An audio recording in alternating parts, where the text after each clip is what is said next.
Hey, what's going on, everyone? Wanted to do a quick knife overview. I've had this Koenig Arius for quite some time, spent some time with it, wanted to make a couple comparisons as well as do kind of quick down and dirty as to my initial thoughts. This is the box that it comes with, pretty nice, cardboard. It does have magnets to help it close. Inside, we have this nice closed cell foam here to keep the area safe. And the version that I have is from 2018.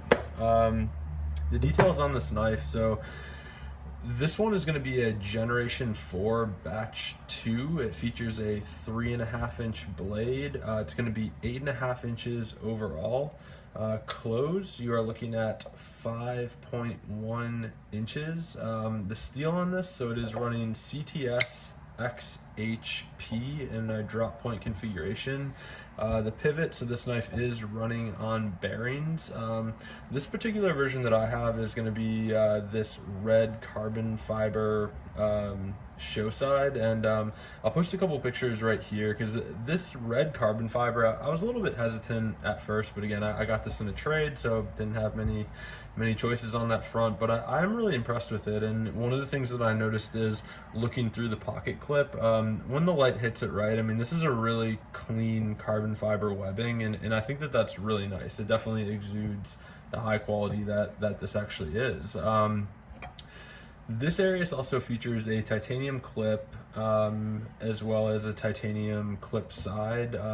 Carry options, it is going to be right hand tip up only, and it weighs 5.9 ounces, which again, for a 3.5-inch blade, you would think, that's a little heavy, 6 ounces, but they did a really nice job balancing this knife, and we'll get into that in a little bit. This knife is completely made in the United States in Boise, Idaho, and the MSRP of this version is $785. Before we jump into my observations, I wanted to kind of cover, upon closer inspection or doing a little bit of research, Koenig has a great warranty. It's one of the best that I've seen, so it almost makes that $785 price tag a little bit more palatable, realizing that this knife is not going to be for for everybody, but certainly servicing, care and sharpening, that's all covered with the warranty. And the biggest thing, kind of the thing that was most attractive to me, was the fact that it is going to be a transferable warranty. So it's not just, the first person that owns this knife, it's a completely transferable warranty.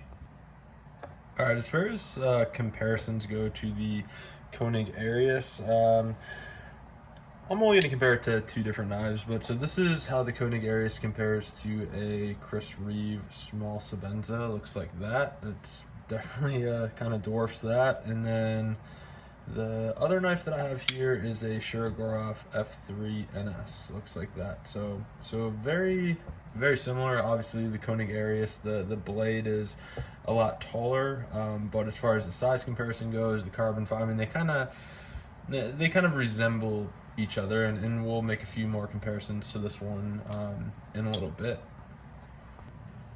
All right, so it's no secret that certainly a Koenig Arius has kind of been on my radar, my hit list for quite some time. Not to say that it's been like a grail of mine, but ever since I kind of got into this game, like the Koenig name pops up with any discussion of higher end knives, and I think, as far as U.S. built or made knives, these guys they're definitely up there, and it's been interesting to get one of these in a trade where I don't really have too much skin in the game, and I could just kind of judge it for what it is.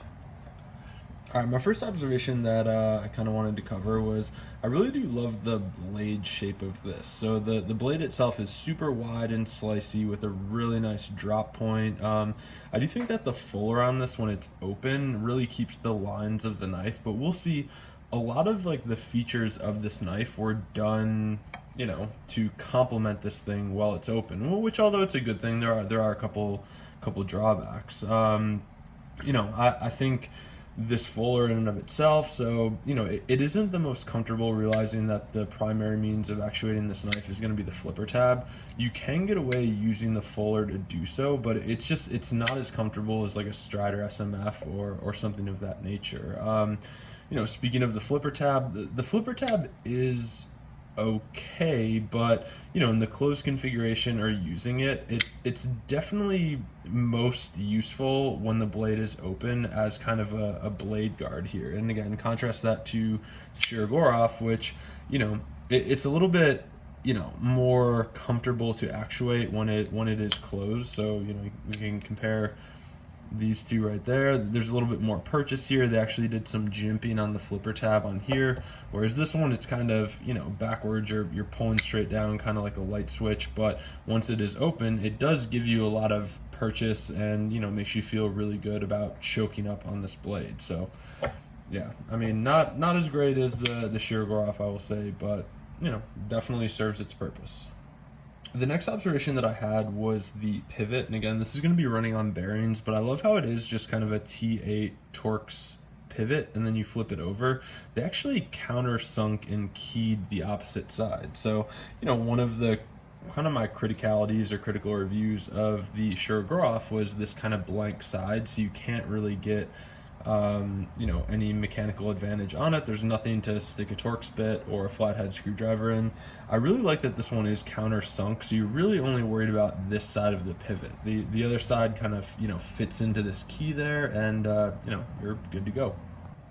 The next observation that I had was this carbon fiber scale. Again, getting this one that was like red carbon fiber probably wouldn't have been my first choice.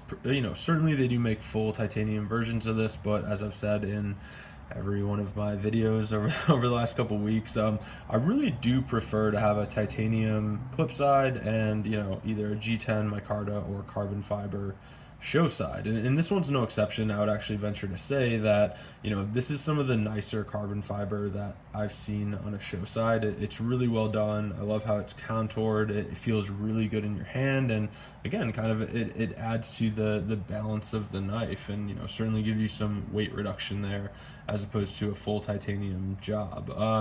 The next observation that I had was the lock bar jimping, and I'll start with the show side. They do they cut a little bit into the side here, but this lock bar has like full jimping that is completely lateral, so it really doesn't help you with opening it. Again, it's more for when this knife is open, being able to grip it and have purchase laterally on the knife.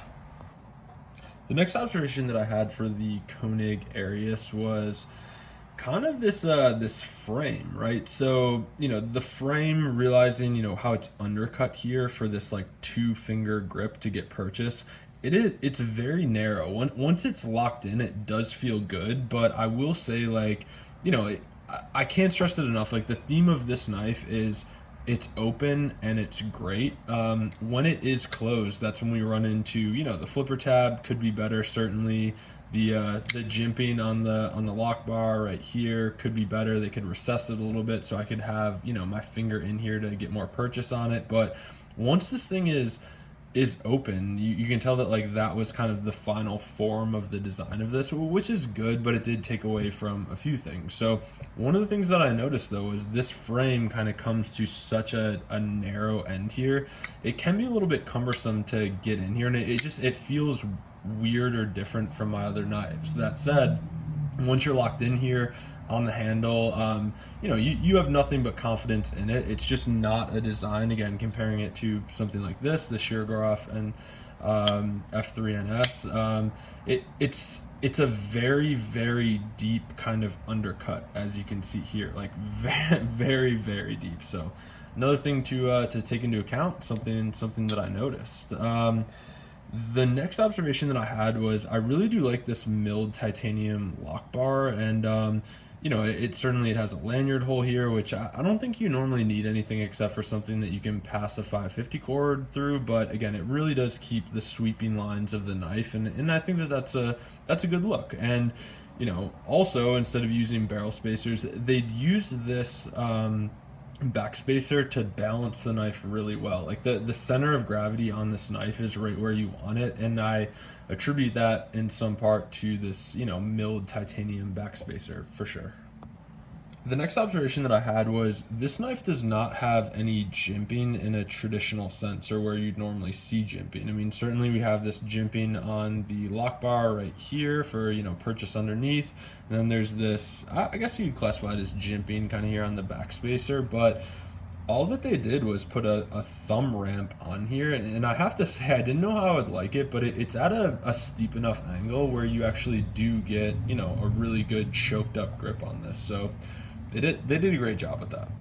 So that concludes my initial impressions of the Koenig Arius. I think all in all, it is a very impressive blade. I love the salient characteristics and kind of what this knife brings to the table. And, you know, certainly I can't stress it enough. Nobody can argue with the warranty that Koenig puts on their knives. Like, I would say that it's kind of the, you know, one of the best in the business. If I had to compare it to, you know, this Sheargroff F3NS, I think I need to take the Koenig Arius, to be honest with you, and that's just for the simple fact that I really do like the slicey blade. Again, this Shiro is a little bit more stabby, but I can't get over, and it really does mean a lot to me in this day and age, and just kind of my journey as a knife collector, the warranty and kind of ease of servicing. Like, I love the fact that Koenig is out of Boise, Idaho. Like, it's great. I would say, I don't know, I guess it was just like my kind of unfair impression of Koenig writ large, but I thought that they were kind of like, before I looked into them, I thought they're very like stuck up and kind of like, ooh yeah, like this is like the fancy dude's knife kind of thing. And